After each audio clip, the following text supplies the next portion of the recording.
ಚಂಡಮಾರುತ ಅಪ್ಪಳಿಸುವ ಮುನ್ನವೇ ಆಂಧ್ರದಲ್ಲಿ ಮಳೆಯಾಗ್ತಾ ಇದೆ.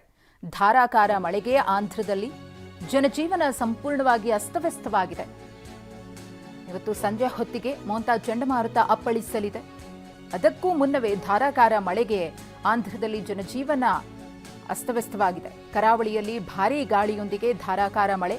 ವಿಶಾಖಪಟ್ಟಣಂನಿಂದ 500 ಕಿಲೋಮೀಟರ್ ದೂರದಲ್ಲಿ ಮೋಂತಾ ಚಂಡಮಾರುತ. ಕಾಕಿನಾಡದಿಂದ 450 ಕಿಲೋಮೀಟರ್ ದೂರದಲ್ಲಿರುವ ಸೈಕ್ಲೋನ್, ಚೆನ್ನೈನಿಂದ 420 ಕಿಲೋಮೀಟರ್ ದೂರದಲ್ಲಿರುವಂತಹ ಚಂಡಮಾರುತ ಇವತ್ತು ಸಂಜೆ ಆಂಧ್ರಪ್ರದೇಶದ ಕರಾವಳಿಗೆ ಮೋಂತಾ ಚಂಡಮಾರುತ ಬಂದಪ್ಪಳಿಸಲಿದೆ. ಹಾಗೆಯೇ ಒಡಿಶಾ, ಪುದುಚೇರಿ, ತಮಿಳುನಾಡು, ಛತ್ತೀಸ್ಗಢದಲ್ಲೂ ಕೂಡ ಹೈ ಅಲರ್ಟ್ ಅನ್ನು ಘೋಷಿಸಲಾಗಿದೆ. ಒಟ್ಟು 22 ಎನ್ಡಿಆರ್ಎಫ್ ತಂಡಗಳನ್ನು ಮುಂಜಾಗ್ರತಾ ಕ್ರಮವಾಗಿ ನಿಯೋಜನೆ ಮಾಡಲಾಗಿದೆ.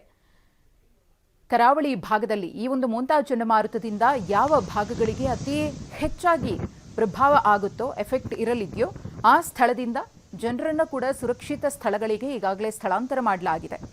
ಇವತ್ತು ಸಂಜೆ ಹೊತ್ತಿಗೆ ಆಂಧ್ರದ ಬೇರೆ ಬೇರೆ ಕರಾವಳಿ ಭಾಗಗಳಿಗೆ ಮೋಂತಾ ಚಂಡಮಾರುತ ಬಂದಪ್ಪಳಿಸಲಿದೆ. ಇದಕ್ಕೂ ಮುನ್ನವೇ ಇದೀಗ ಆಂಧ್ರ ಪ್ರದೇಶದಲ್ಲಿ ಧಾರಾಕಾರ ಮಳೆಯಾಗ್ತಿದ್ದು ಜನರು ಹೈರಾಣಾಗಿದ್ದಾರೆ.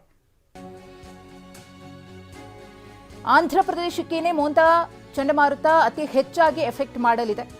ಕರಾವಳಿಯಲ್ಲಿ ಭಾರೀ ಕಟ್ಟೆಚ್ಚರವನ್ನು ವಹಿಸಲಾಗಿದೆ. 1419 ಹಳ್ಳಿಗಳು, 44 ಪಟ್ಟಣಗಳ ಮೇಲೆ ಈ ಮೋಂತಾ ಚಂಡಮಾರುತದ ಪ್ರಭಾವ ಇರಲಿದೆ. ಜನರು ಅನಗತ್ಯವಾಗಿ ಹೊರಗಡೆ ಬರಬಾರದು ಅಂತ ಹೇಳಿ ಮನವಿಯನ್ನ ಸಹ ಮಾಡಿಕೊಳ್ಳಲಾಗಿದೆ. ಮಚಲಿಪಟ್ಟಣಂ, ಕಳಿಂಗಪಟ್ಟಣಂ ನಡುವೆ ಮೋಂತಾ ಚಂಡಮಾರುತ ಅಪ್ಪಳಿಸಲಿದೆ. ಕರಾವಳಿಯಲ್ಲಿ ಎನ್ಡಿಆರ್ಎಫ್, ಎಸ್ಡಿಆರ್ಎಫ್ ಸಿಬ್ಬಂದಿಯನ್ನ ನಿಯೋಜನೆ ಮಾಡಲಾಗಿದೆ. ಸಂತ್ರಸ್ತರಿಗೆ 100 ಪರಿಹಾರ ಕೇಂದ್ರಗಳನ್ನು ಸ್ಥಾಪನೆ ಮಾಡಲಾಗಿದೆ. ತಗ್ಗು ಪ್ರದೇಶಗಳಲ್ಲಿ ಇದ್ದಂತಹ ಸಾವಿರಾರು ಜನರನ್ನ ಸುರಕ್ಷಿತ ಸ್ಥಳಗಳಿಗೆ ಸ್ಥಳಾಂತರ ಮಾಡಲಾಗಿದೆ. ಇನ್ನು ಒಡಿಶಾದಲ್ಲೂ ಕೂಡ ಜನರನ್ನ ಶಿಫ್ಟ್ ಮಾಡಲಾಗಿದೆ. ಆಂಧ್ರ, ಒಡಿಶಾದಲ್ಲಿ ಎಲ್ಲ ಬೀಚ್ಗಳನ್ನು ಬಂದ್ ಮಾಡಲಾಗಿದೆ. ಮೀನುಗಾರಿಕೆಗೂ ಕೂಡ ನಿಷೇಧವನ್ನ ಹೇರಲಾಗಿದೆ. ಕರಾವಳಿ ಭಾಗದಲ್ಲಿರುವಂತಹ ಜನರು ಕಟ್ಟೆಚ್ಚರವನ್ನು ವಹಿಸುವಂತೆ ಸೂಚನೆಯನ್ನ ಕೊಡಲಾಗಿದೆ.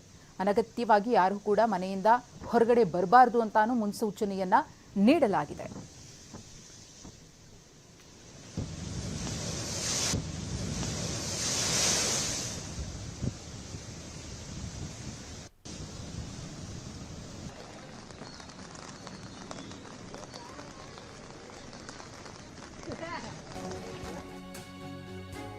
ಇನ್ನು ಮೋಂತಾ ಚಂಡಮಾರುತ ಅಪ್ಪಳಿಸುವ ಮುನ್ನವೇ ರೌದ್ರಾವತಾರ. ಕಾಕಿನಾಡದಲ್ಲಿ ದಡಕ್ಕೆ ಬಂದಪ್ಪಳಿಸ್ತಾ ಇರುವಂತಹ ಸಮುದ್ರದ ಅಲೆಗಳು, ರಕ್ಕಸ ಗಾತ್ರದ ಅಲೆಗಳಿಗೆ ರಸ್ತೆನೇ ಕೊಚ್ಚಿ ಹೋಗಿದೆ. ಕಾಕಿನಾಡ, ಉಪ್ಪಡದಲ್ಲಿ ರಸ್ತೆಗೆ ಭಾರೀ ಹಾನಿಯಾಗಿದೆ. 8 ಕಿಲೋಮೀಟರ್ಗಳಷ್ಟು ರಸ್ತೆ ಸಂಪೂರ್ಣವಾಗಿ ನಾಶವಾಗಿದೆ. ಬೀಚ್ ರಸ್ತೆಯನ್ನ ಅಧಿಕಾರಿಗಳು ಬಂದ್ ಮಾಡಿದ್ದಾರೆ.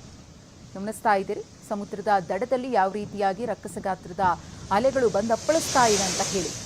ಮೋಂತಾ ಚಂಡಮಾರುತ ಬರೋಕ್ಕೂ ಮುನ್ನವೇ ಧಾರಾಕಾರ ಮಳೆ ಮತ್ತು ಸಮುದ್ರದ ಏರಿಳಿತವನ್ನ ನೋಡ್ತಾ ಇದ್ದೀವಿ. ಇದರ ಎಫೆಕ್ಟ್ ಆಂಧ್ರ ಪ್ರದೇಶದ ಕರಾವಳಿ ಭಾಗಗಳಿಗೆ ಹೆಚ್ಚಾಗಿ ಕಾಡಲಿದೆ. ಅಧಿಕಾರಿಗಳು ಈಗಾಗಲೇ ಬೀಚ್ ರಸ್ತೆಯನ್ನ ಬಂದ್ ಮಾಡಿದ್ದಾರೆ. ರಸ್ತೆ ಕೂಡ ಅಲ್ಲಿ ಸರ್ವನಾಶವಾಗಿದೆ.